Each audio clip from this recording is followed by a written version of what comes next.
Hello and welcome to Your Average Bear Gaming. In today's video, we're adding to my Deathwatch collection. And what I'm adding to it is this guy. Dun dun dun! Ironclad Dreadnaught. Should be a fun build. Let's get started.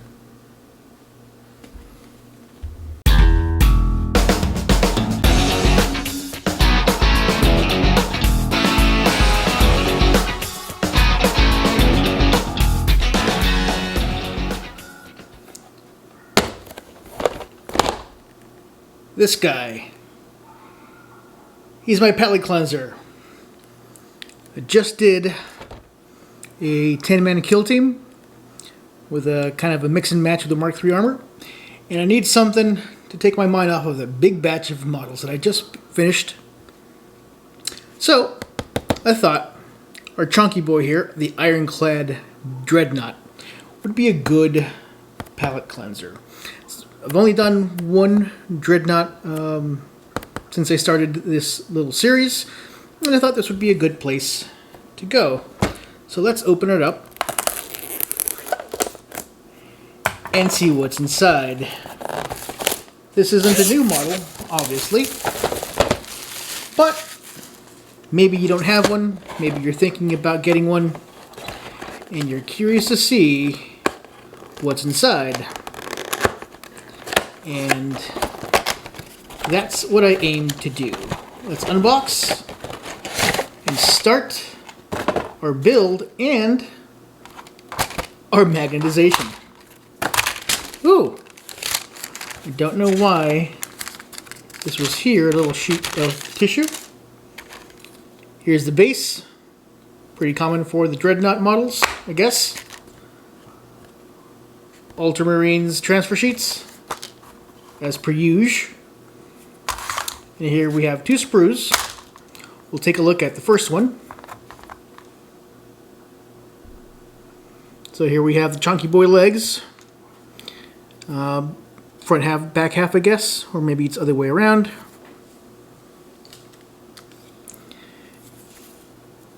I'm not quite sure what this is. It might be part of the missile launcher system. I think this can be equipped with some missiles.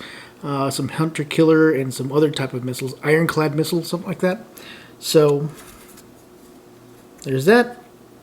This looks to be some kind of armor paneling.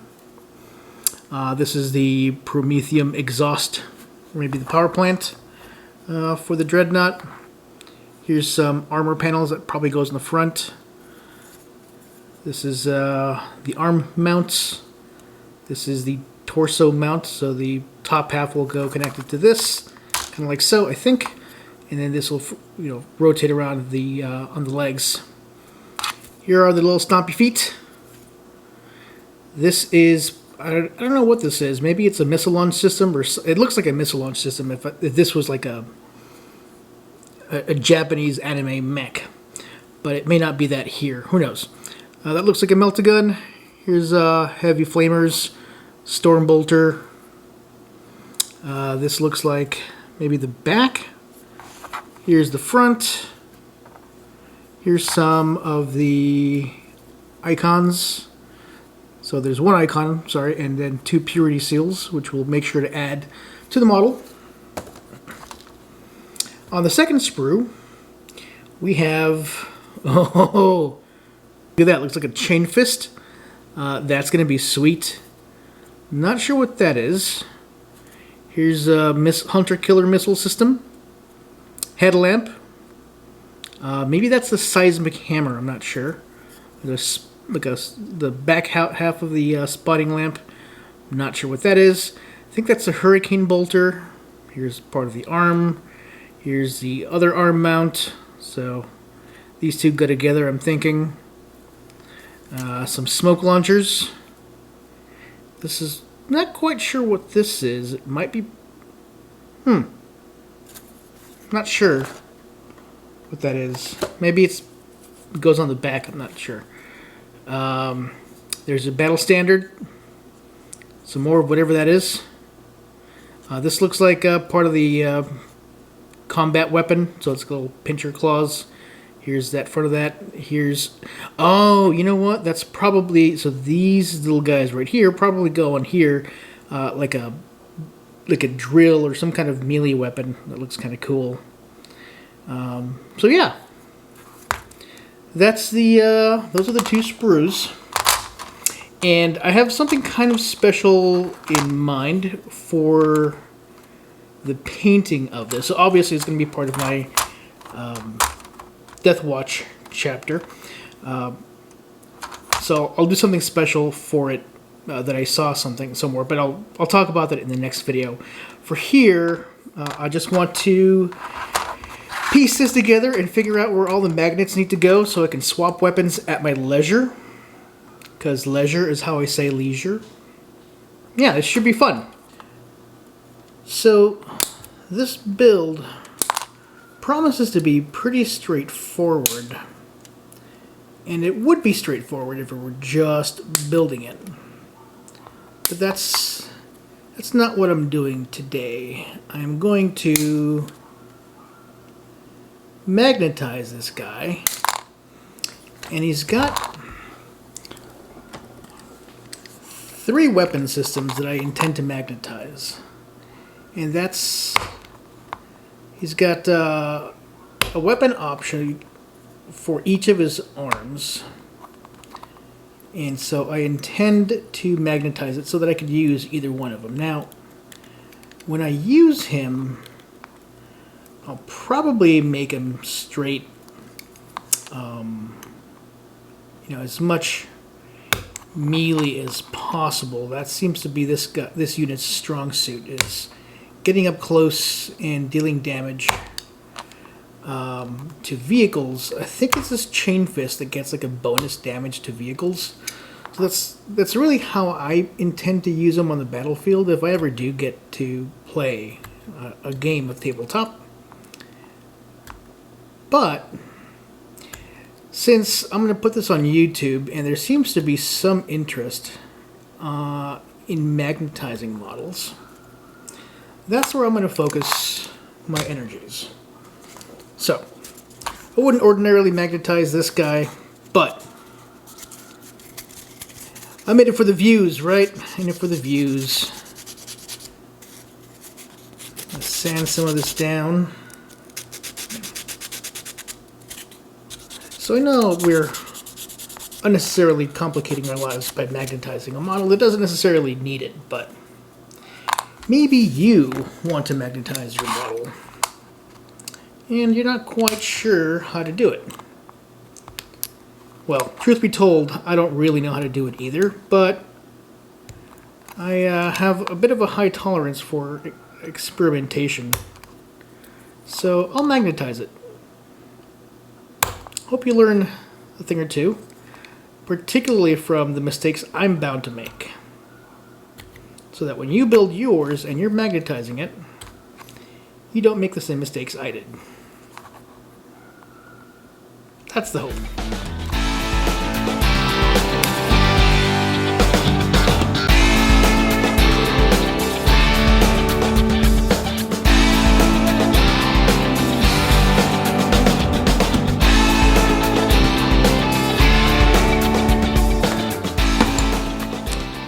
So one of the things I'm going to do a little bit, maybe not differently, just something I want to point out. I'm not going to glue the feet onto the model yet. I'm going to attach them temporarily. And I'm doing this because the feet kind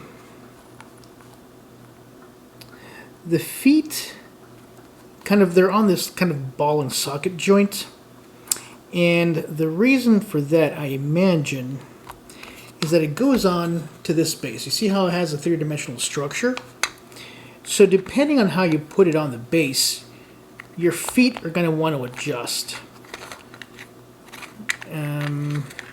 So you could have kind of a more dynamic pose, like having him, you know, be all stompy or whatever. And so if you glue the feet onto the model right away, then it limits some of your options on how to pose them on the base. So I'm doing this temporarily, until I get closer to the point where I want to glue them onto the base, and then I'll go from there. So that's just something that I thought I'd share, because it might make your life just a little bit easier. Here's another thing I'd like to point out. I was watching some videos on YouTube about, of all things, nippers, these flat edge nippers that I'm using. Apparently there's a whole like thing on the internet about what's the best nippers to use, and there was this whole discussion about the impact that they have. And one of the things that these folks do, so this is I think they primarily do Gundam models, those awesome anime mechs. And so one of the things they do is they cut on the sprue. They cut really far away from the piece. And the reason for that, I guess the Gundam models are a bit more delicate. And so when they cut too close to the part, there's a stress warping or whatever of the plastic. And so apparently that warping is inevitable, but you can minimize it by cutting with the edge as far away from the part as you can get it, and then do the really close cutting with a far sharper, finer instrument like a hobby knife. Now, I haven't tried this much because honestly I'm not that good a painter, so a small detail like the warping of the plastic, and it's just a very mild warping, it's not going to make a huge difference to my end product. But if you're curious about it, it's something that you might look into. Also, these nippers that were discussed, I think there was something by Tamiya, and they're like these super awesome nippers that are apparently kind of hard to get, and they cost a ridiculous amount, like $80 in like today's money for a pair of nippers. And I thought, wow, that's kind of ridiculous, but people who use them swear by them. So just something I thought I'd share if you're curious about the quality of your nippers, and if you have 80 bucks to blow on a pair, then knock yourself out. There's apparently some that are way better than others. For me, my cheapo generic nippers, they're sufficient. I got them at a local hardware store in a pack. Here is our stout lad. He is pretty chunky, but that's one of the things I love about the Dreadnought models. So the build was pretty straightforward. There's nothing too complicated about it. The instructions, they don't have the parts numbered, but they're pretty straightforward, like I said, so you shouldn't have any trouble putting it together at all. And so now it's time to talk a little bit about our options for magnetization. And honestly, we don't have a whole lot of magnetizing to do. Specifically, the weapons, the way they're kind of come in the box, they're pretty much, magnetization free. Each weapon mount. So here, for example, you have the close combat weapon. It has its own shoulder mount. This is I think it's the Hailstorm or the Hurricane bolter attachment or arm. So you'll see how it has its own shoulder mount as well. So I don't need to swap the bolters and this combat weapon. The same thing happens, in fact, I'll just slap this in here, so you can see what that would look like. The same thing happens with this left arm. So this is the chain fist. The arm comes right off, and on goes the seismic hammer. So there's not a ton of magnetization to do, but there is some. So for example, I could, even though it's completely unnecessary, I could magnetize the shoulders so that they, snap on like that. And who knows, I might still do that just because what is a magnetization video without any magnetization, right? So I might do that. In fact, yeah, let's just go ahead and commit. I'll magnetize the arms. Again, completely unnecessary, but I'll do it just for funsies. Okay, so I'll do these.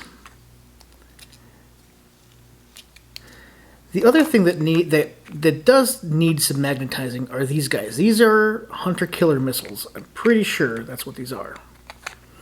And so these are optional. So sometimes your model isn't going to have them. Sometimes it will. It'd be nice to have a magnet to do that with. And as a result of this, so when I was building this, I saw this coming.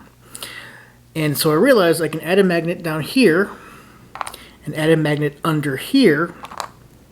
That way I minimize how many magnets are showing. So that is for sure one of the things I'm going to do. I'm going to magnetize these missile launcher tubes or boxes or pods. I'll magnetize these so that they'll latch onto the hull like that. And in order to do that, I want to get inside, and as a result, I didn't glue this together. So some of these parts are glued together, others are attached, as you can see with the sticky tack. So I'll break open the torso, I'll slide some magnets in there, attach them, and then do the same thing under here, and that should take care of magnetizing this. The only other thing that could use magnetization is this. So I'm going to move this back so it doesn't interfere with my camera focus. So here, this is the Dreadnought close combat weapon. You'll see underneath it is a heavy flamer. Well, I could also add a multi-melta. And so you can have one or the other, you can't have both. And so there's another heavy flamer on offer, so I could do 2 heavy flamers. I don't think I have enough parts to do 2 melta-guns. That's kind of sad. That'd be kind of cool to have 2 melta-guns on this thing, but whatever. I can do 2 heavy flamers, or I can do 1 heavy flamer and 1 melta weapon. So in order to accomplish that, so here I've glued it on, and I probably shouldn't have done that. I can go back, break this off, and I can magnetize. And so the way this is going to work is I'm going to, here, I'll pull this off. I'm going to add a magnet right here. We'll add a magnet right there. Now this is going to be easier said than done, right? It's really easy to say this is where the magnet's going to go. It should be fine. But you'll see how this weapon mount, it almost looks like a Picatinny rail, like a rail mounting system. So I'm going to have to kind of smooth this out. I'm going to have to smooth this out and attach some magnets on there without looking particularly obvious. This tube thing, I don't think I have to magnetize that. I'll just let it kind of, when I attach the magnet, it'll go there and it should be fine. So that's the plan for magnetization. The only things I do want to point out that I've chosen that are a little bit different from a normal build. So this is an Ironclad Dreadnought, and so it has these things. I don't know what these are. It looks kind of like reactive armor, perhaps, or some extra armor cladding. But the armor saves are the same as the normal Dreadnought profile. The Venerable Dreadnought has a better stat line than this guy, so I don't know what this is. And so since this isn't my first Dreadnought, I thought, well, you know what? I can modify it a bit to make it look more Deathwatch, right? So this is going to be a Deathwatch Dreadnought. So I thought I could do some things. So I was thinking about getting some of these chest pieces, these extra chest pieces from the Venerable Dreadnought and attach them here. And you kind of can, but you have to do some moderate difficulty level custom work. And at the end of the day, it's basically the whatchamacallit, the Venerable Dreadnoughts, the chest plates are a little longer, and so you kind of have to modify, you have to shorten them up a bit to put them in here. So I just decided, you know what, I'll keep these on here because these look like an Ironclad Dreadnought. But I did switch these leg armor mounts. And to do that successfully, I actually had to sand these parts down a little bit. So I'll take this off. And so you'll see how I had to sand this down.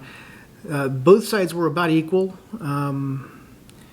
When I had these left over from the previous kit from the Venerable Dreadnought, I had to sand this down because of the way the legs are. They're just a little bit different, so they wouldn't fit by themselves. I kind of had to modify the pieces a bit. So now this Dreadnought looks a little bit more like a Deathwatch Dreadnought. So if you're doing a Deathwatch Dreadnought, that's actually harder to say than I thought. If you're going to make one of these, it would be helpful if you have some additional bits and pieces. You don't have to do this, obviously, but it'd be nice to do if you have the pieces. So here, for example, this piece reminded me of the left pauldron on Deathwatch Marines. Obviously we don't have a left pauldron for that, but I can replace this leg armor bit, and so it has it looks more like my own little Dreadnought guy. So I just kind of wanted to point those two things out. So I think the first thing I'm going to attempt is the easiest thing, is to just start magnetizing the arms to here. That's going to involve a couple of things. So I'm going to have to sand this little thing down, attach a magnet there. I'm going to have to get a magnet in here. And to do that, I think I'm going to have to break this open. I shouldn't have glued this down because I want to get a magnet in there. But before I get a magnet in there, I need to get a little plastic card to glue behind the hole so I can add the magnet to it. So that's going to be the first step. And we'll go from there. Okay, so here's the plan. I want to attach one of these magnets to the inside of the arm assembly, I guess, or sub-assembly. And this is a perfect size magnet. I mean, it gets right in there. It could probably just stay there if I was going to be a little sloppy. But I know that if I get sloppy, I'll regret it. So I'm going to attach something on which to glue the magnet. So as for the size of the magnet, I'm not entirely sure. Let's see what this is. So it's 5 millimeters by...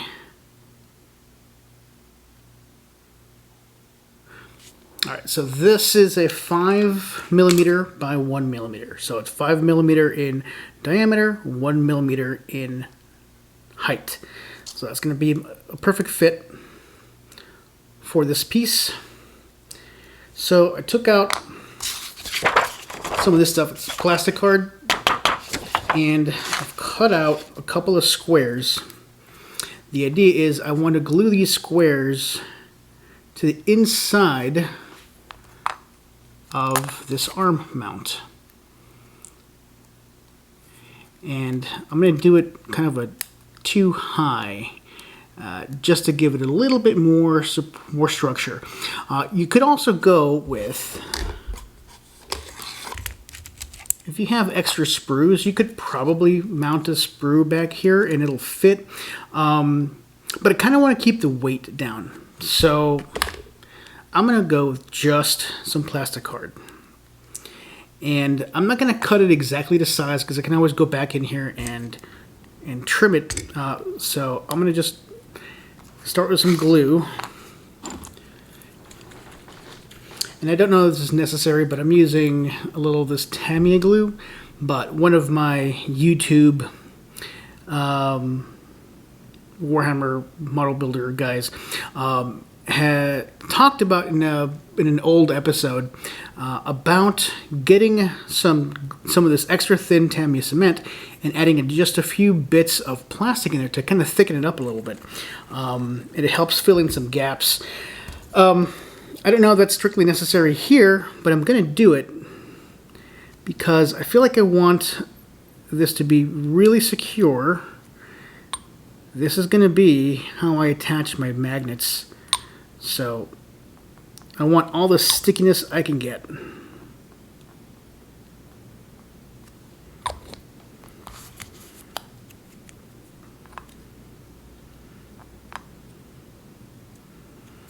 All right, I'll put that on there. And this extra one for extra thickness. I'll glue it to the back of this.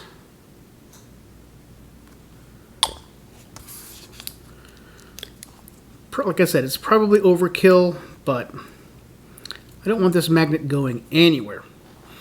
So once this dries, I'll trim off the excess parts, and now I'll have a place to glue the magnet.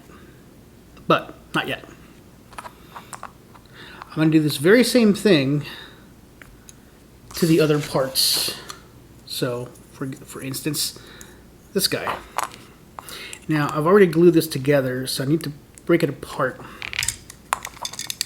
And I've had some success this way. Just wedge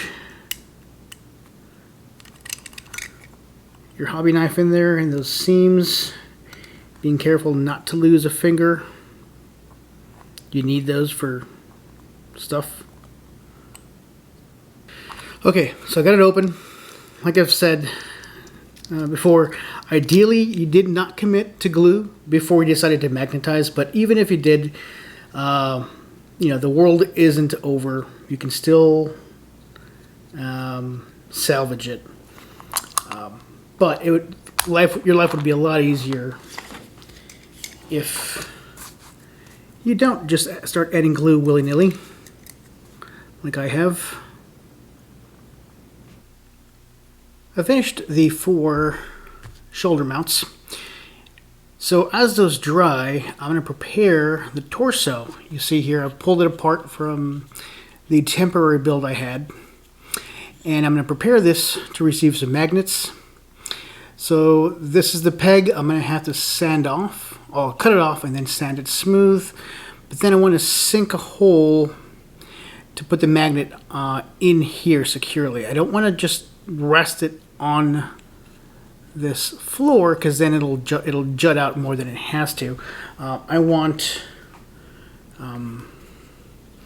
this side panel to rest flush with the torso as it's designed to do. I don't want it sticking out so you can see the magnet. And so to do that, I'm going to start by taking this off. This should be fun.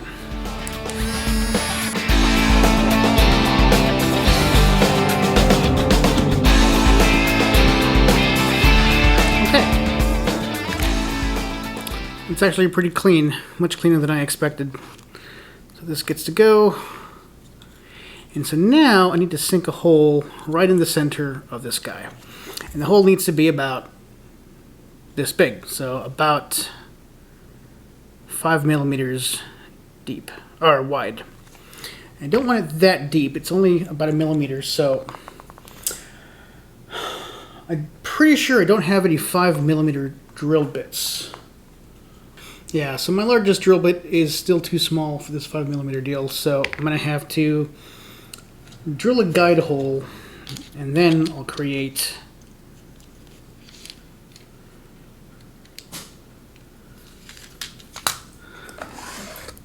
larger hole.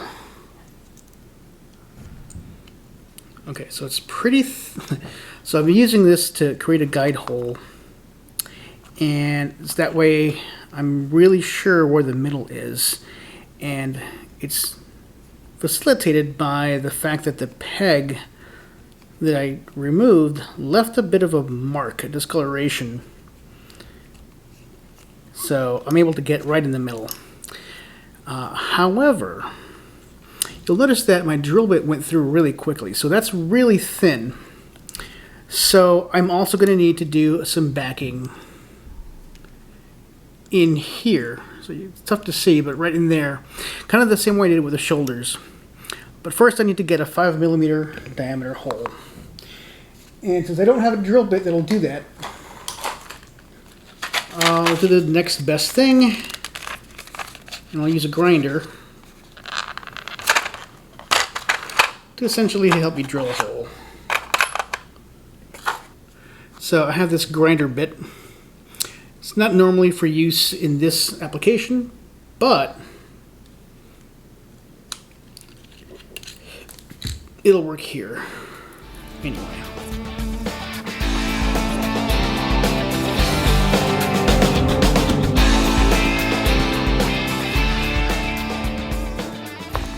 So that wasn't so hard. So you see the hole that I was able to make, but then look at this other one. Oof. So it's going to be off center, and I'm not quite sure that I can fix that. Not really. I mean, I sort of can. I can widen it up a bit, and I still have to. I will need to widen it up because that grinder bit wasn't wide enough. Actually, yeah, I just need to widen it just a little bit more, so I'm going to wiggle it around while it's running. I'll do the same thing over here. This one is substantially wider than it has to be, but that's okay. I'll put a backing on there. Yeah. Okay, so I've got the holes. When you do this, if you do this, just be more careful than I was, so your dreadnought doesn't look funny when it's done. But I'm going to do the same thing now here. I'm going to add some plastic card right inside so I can have some place to glue the magnets to.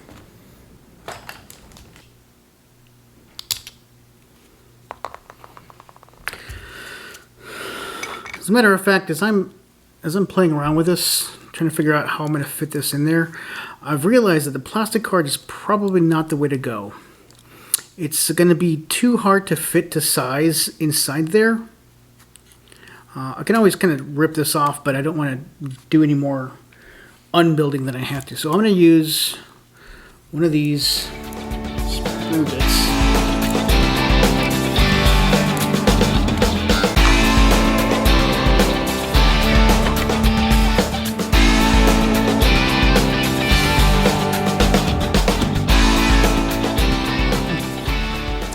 Well, it was harder than I thought to put the backing in here, so I'm just going to use a little epoxy putty. I'm using Tamiya. I'm still experimenting with this to see if I like it better than Melee Putt. So I'm making just a tiny little ball of it, and I'm going to sink it right in this crevice, right in the little hole through the inside, right there, and right there. And my hope is that when it hardens, I'll be able to sink the magnet in there without too much fuss. So this should stick to the plastic. I'm flattening it out a little bit so it doesn't look like a ball just sitting there. Alright, and so I'm just going to sink the magnet in.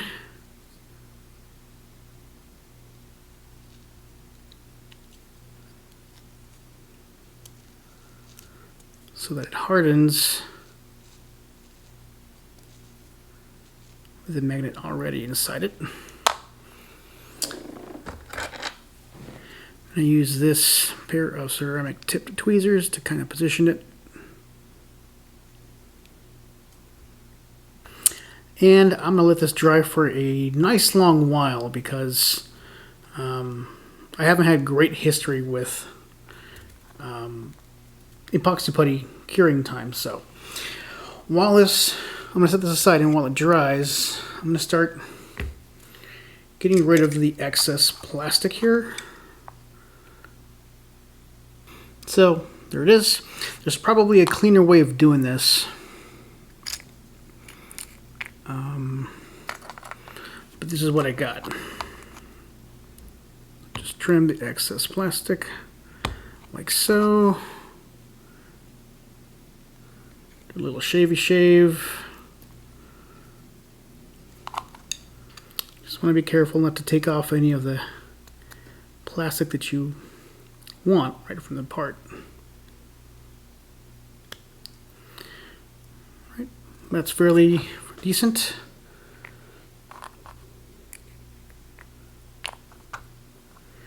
And there's one more of these to go. So that took a little bit of doing, but it wasn't so bad. It worked out quite more neatly than I expected. I think it's because of the size of the magnets. So I have the magnet on this side of the hull and on that side of the hull. And so I can now, I've kind of reassembled everything temporarily. I can now do one of those and one of those. They're going to want to slide a little bit further down, but I'm sure there's a way to fix that a little bit, maybe add some more friction, but this will work. So I can kind of mix and match the weapons on here. So I have magnetized weapons arms. Again, I want to reiterate, that was completely unnecessary. I only did it because it could be done. And also because click, right? There is a satisfying bit of clicking. But you could get away with this without magnetizing. You just have to pull the arms on and off. But if you really want to magnetize, here it is. These are ready. Cool. So I think the next step is to work on these weapon mounts right here. This one's also glued on, but I can take it off. So the idea is that certain of these mounts, so certain arms, can have an additional weapon. So maybe you don't want an additional weapon. Maybe you want the additional weapon. Maybe you want to swap it out at will. So we have 2 heavy flamers, and we have 1 melta-gun. I wish we had another melta-gun, but we don't. Yeah, okay, so I went back and checked, and you could also include these guys. These are storm bolters. So you kind of have your pick of weapons, whether you want a storm bolter under here, a heavy flamer, or a melta. And honestly, if I'm going to spend the points, I'm just going to go with a melta, maybe a heavy flamer. I doubt it, but you know, maybe. So the trick is going to be to magnetize these 3 arms. Obviously, the bottom of the hurricane bolter, you're not going to mount a storm bolter to the bottom of that, although that'd be kind of neat. But it's not on the codex, so it never happened. And so I think the way I'm going to do this is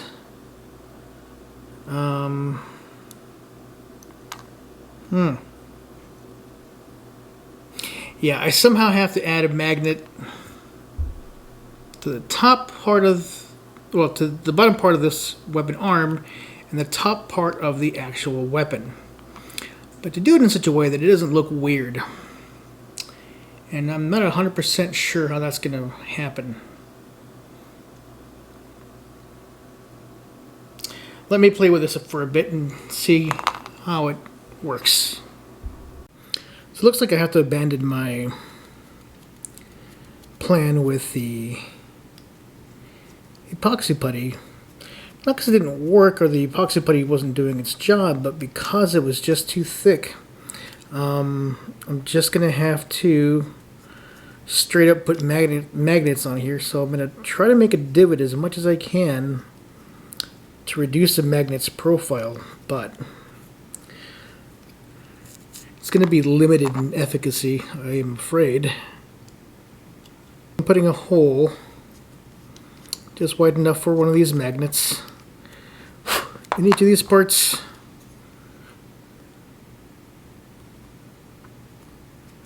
And I'm hoping this will do the trick.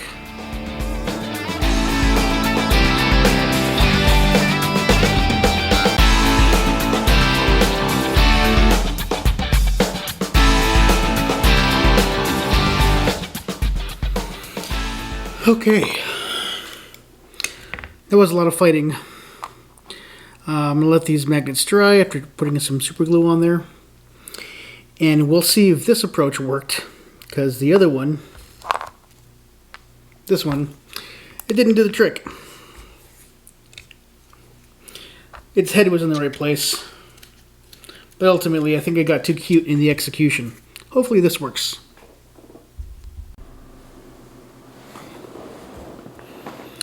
Alright, so that last attempt worked out. I was able to sink a magnet right into the arm there. I was hoping to avoid making it not flush, and so here it doesn't really, you can't really tell, right? On this piece, because I had flattened it out previously. So it fits kind of like that.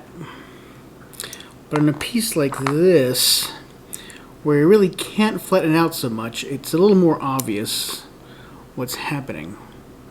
So it's not the cleanest look, but I'm hoping that with a bit of paint you won't notice it as quite as much. And so every arm that could fit an accessory weapon can fit the melta. And the same thing goes for the heavy flamers.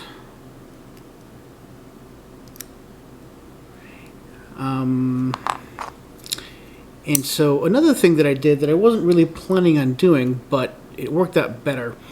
This piece back here, so you'll notice how it has this ammo feed. I went ahead and added a magnet to it because it fits a lot better. 2 points of attachment is usually better than a single point, which is what I had before, and it didn't look quite as good as it should have. So I went ahead and added it to this piece. But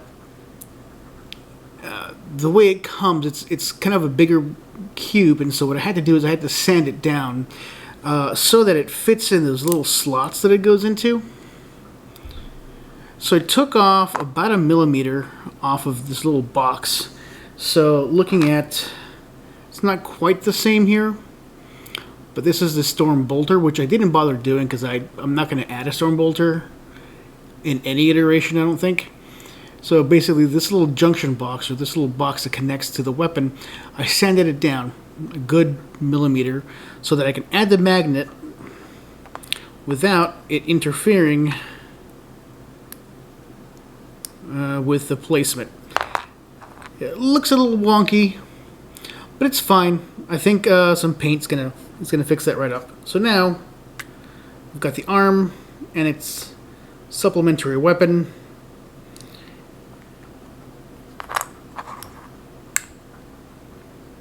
Yeah, it's the arm's a little heavy, and so the magnet kind of slides around. You could add a little bit of texture to this, and so the extra friction will keep it in place. But I think it's fine. It's fine. And so now, all that's left to do is to attach these guys, these missile boxes. They're going to go up here, and so I'm going to add a magnet down there, and I'm going to add a magnet in here somewhere. So I'll take these arms off again. And this smoke launcher, because it just kind of gets in the way. And I'm going to open it up, because in here somewhere is where I'm going to add the magnets. So I have to figure out kind of where they go.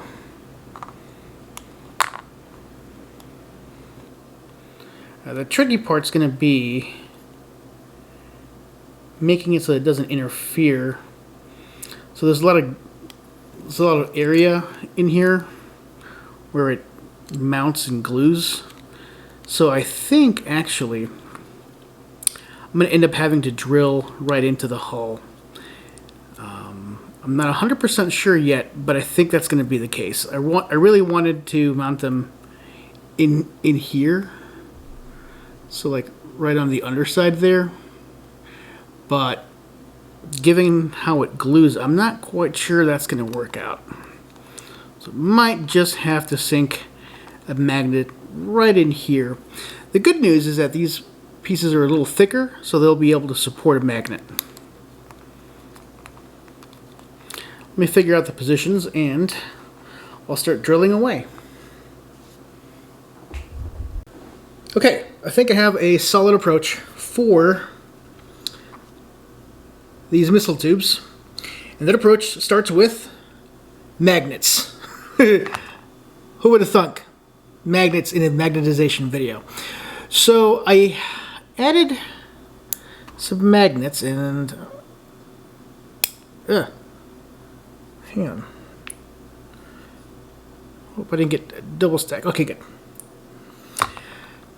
So the bottom of this missile box, tube, pod, whatever you want to call it, is the perfect height for a single magnet on here. And this is, what size are these?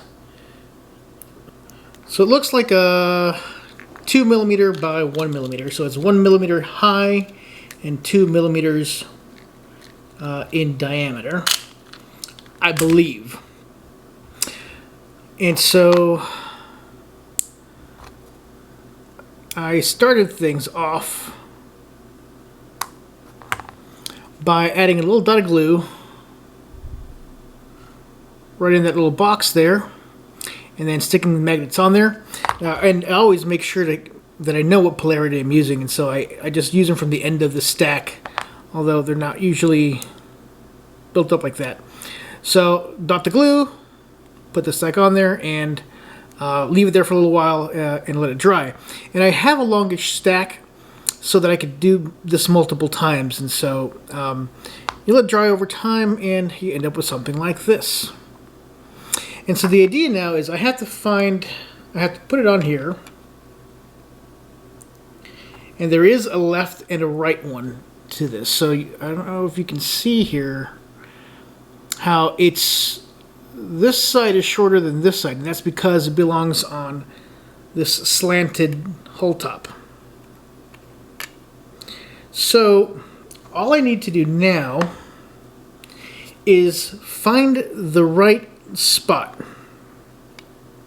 for these magnets, and I'll use a little trick that I don't know, I picked up somewhere. So I'm going to use a little dot of paint. Oh. And I will kind of do that. So again, just a dot of paint right on the magnet. So, like so. And then place the box exactly where I want it to go. So, like so. I pick it up. Ugh! Didn't work as well as I had hoped.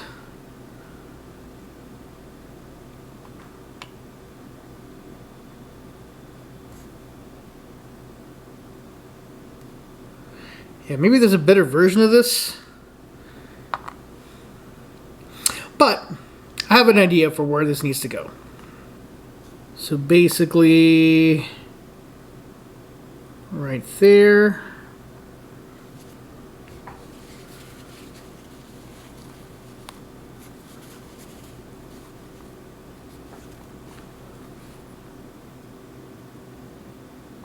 Right there.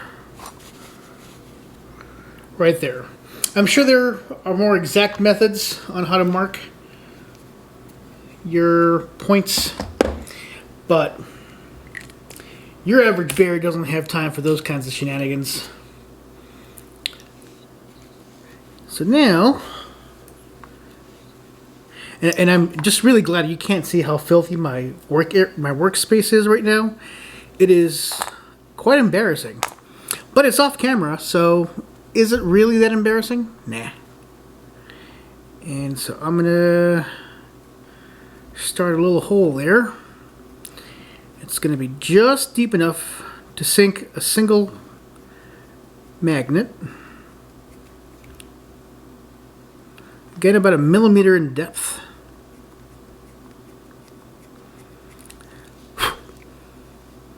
And I'm not measuring the depth either. I'm just kind of, I'm feeling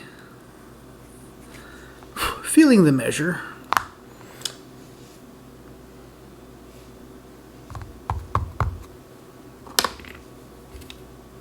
And then confirming the depth with a magnet, and that's not going to be enough. And before I started drilling, I actually glued these pieces together because I wanted something with a bit more stability. I was afraid that if I started drilling a hole on a part that wasn't glued, I would end up with a piece sliding off from under me. So now it looks like I've made quite a mess, and I have. But that's okay. Paint will cover all of that up, and we should be none the wiser that there is something indeed happening there. Now, before I test these, I'm going to let the magnets dry for a little bit. I don't want to have any problems with yanking up those magnets, so a little patience is going to be worthwhile.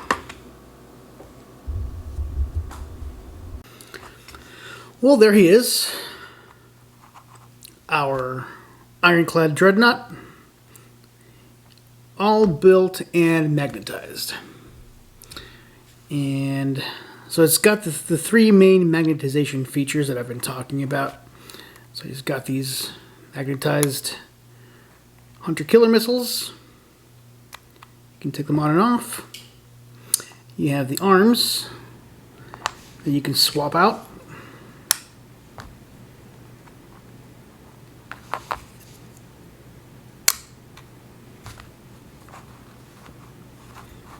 It looks a little uneven, doesn't it? Well, that's just the way he looks, I guess. And for these non-ranged weapons, you have a selection of underslung optional weapons. You got the 2 heavy flamers, and you have that single melta on this guy, and they're all interchangeable. So there it is. The build is complete. The magnetization is complete. My only complaint, well, I have some complaints, but one of the complaints is that you really can't pose it. One of these arms, the close combat weapon, is pretty hefty, and it doesn't do well with that single magnet on the axis of rotation. I suppose you could do, say, a trio of really small magnets hooked up to another trio of really small magnets, and so the arm was always in one place, and that, you know, it'll stay kind of in place. That's always a possibility. It increases the room for error in terms of lining up all 3 magnets correctly. But if it's really important to you, you could always do that. And yeah, I wish this close combat weapon thing was a little cleaner. I'm hoping it's going to look a little better once it's primed and painted, and I'm pretty confident that that's going to be the case. Whether it's going to look clean, that's another thing altogether.